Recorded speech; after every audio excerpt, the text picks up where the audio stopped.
పక్కకుండండి. మేము మా విచారణ కంటిన్యూ చేస్తాం. మా డిఎస్పీ గారు, అడిషనల్ ఎస్పీ గారు ఇక్కడే ఉంటారు. వాళ్ళు ఇక్కడే క్యాంప్ చేసి ఈ కేసు డిటెక్ట్ చేసిన తర్వాత ఇక్కడ నుంచి మేము వెళ్తాం. మీ ఎస్ఐ గారు, సిఐ గారు, డిఎస్పీ గారు, అడిషనల్ ఎస్పీ గారు అందరూ ఇక్కడే ఉంటారు. ఇక్కడే ఉండి ఇంకా కొన్ని సీసీ ఫుటేజ్ మేము ఇంకా వెరిఫై చేయాల్సి ఉన్నాయి. అవి వెరిఫై చేస్తారు. టెక్నికల్ ఎవిడెన్స్ కూడా వెరిఫై చేస్తారు. వెరిఫై చేసి ఖచ్చితంగా కేసు డిటెక్ట్ చేస్తాం. మాకు కొద్దిగా సమయం ఇవ్వండి అంతే అడుగుతున్నాను నేను.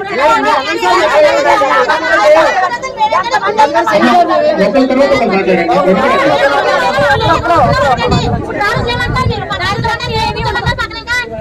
వేరే వాళ్ళకి ఇబ్బంది పెట్టడం ఎందుకమ్మా? తప్పు చేయని వాళ్ళు కూడా ఇబ్బంది పెట్టాలి. ఒకసారి వినండి వినండి వినండి.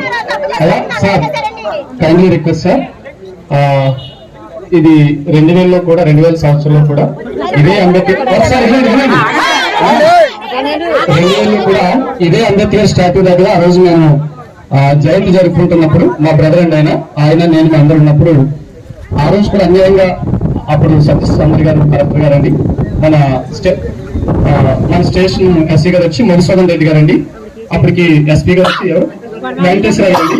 ఆ రోజు కానీ మధుసూదన్ రెడ్డి గారు కానీ లేకపోతే అసలు ఈ రోజుకి వచ్చి శంకవరం ఎస్సీ కాలనీ అనేటువంటిది అది కనుమరుగైపోయిందండి. అది 2000 సంవత్సరం అండి, 2002లోనండి.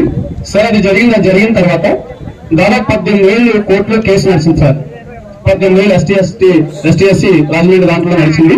ఆ రోజుకు 180 మంది మీద కేసు సార్. ఆ రోజు జరిగిన దాని మీద 214 మంది మీద కేసు జరిగితే మన 2018లో అది లాస్ట్ గా మేము అందరం నామపత్ర పదంతో అందరూ ఏం చేశామంటే అండి, వాళ్ళు అటు నుంచి వచ్చినటువంటి పెద్దలు కూడా వాళ్ళు కూడా వచ్చి ఇక ఎప్పటికీ ఇలా జరగదు, మీరే మేము కన్నదమ్ములు సహోదర భావంతో అనేటువంటి ఆ విషయాన్ని చాలా కూలంకుశంగా చెప్పి ఇంకో మాట ఉపయోగించాలి, తమకు కూడా తెలియాలి, ఇది చేతులు కాదు కాళ్ళు అనుకోండి అనేటువంటి విషయాన్ని తెలియజేస్తే ఆ పెద్దలు కూడా ఎవరైతే మాట్లాడారో వాళ్ళకి కూడా తెలుసు. సరే ఇక మనందరం కూడా కలిసి ఉంటాం కాబట్టి ఇది కాదని చెప్పేసి ఒక ఒప్పందంకి వచ్చాం సార్. అది జస్ట్ 2018లో మేము ఇలాగే ఒక అగ్రిమెంట్కి వచ్చాము. మన లాస్ట్ అంబేద్కర్ జయంతికి ఇదే మళ్ళా సేమ్ 20 రిపీట్ అయింది సార్. మళ్ళా 23లో ఇది మళ్ళీ 25 చదివి రిపీట్ అయింది. ఇక తమరు 2 చేతులు అందరూ నమస్కారం చేస్తున్నాం. ఇక మా పిల్లలకు కూడా క్షోభ కానీ ఇబ్బంది కానీ అది మేము అనిపిస్తున్న బాధలు మాకు తెలుసు కాబట్టి తమరు దాన్ని అర్థం చేసుకోవాలని నేను చెప్తాను సార్. సరే క్వశ్చన్, ప్రతి సంవత్సరంలో ఏప్రిల్ 14వ తారీఖున అందరం వైభవంగా జయంతి వేడుకలు అయితే చేసుకుంటాం సార్. కానీ ఏప్రిల్ 14వ తారీఖున జయంతి చేసినటువంటి ఆనందం మాత్రం ఏప్రిల్ 15వ తారీఖున ఉండగలగండి. ఎందుకంటే జయంతి చేస్తాము, ర్యాలీ పెట్టుకుంటాము, ర్యాలీలో కంపల్సరీ వాళ్ళు ఎక్కడ వాళ్ళైనా సరే గిరిగిన మరి పెడతారు మమ్మల్ని. అదే విధంగా 15వ తారీఖున బాధ పెడతాం. అదే విధంగా చూస్తారంటే రాత్రి మీ పోలీస్ యంత్రం అందరూ కూడా కఠిన చర్యలు పెట్టడం, సీసీ కెమెరాలు పెట్టడం, డ్రోన్ కెమెరాలు పెట్టడం వల్ల మేము ఏం చేస్తామంటే మేము మీకు సహకరించి మేము ఏ ఏరియాలో అయితే గొడవ లేకుండా ర్యాలీ పెట్టుకున్నాం, మేము గొడవ లేకుండా శాంతియుతంగా అదే మేము 4 గంటలకు స్టార్ట్ చేసుకుని చీకటి పడకుండా మేము బయట ఏరియాలో ర్యాలీ క్లోజ్ చేసుకున్నామండి.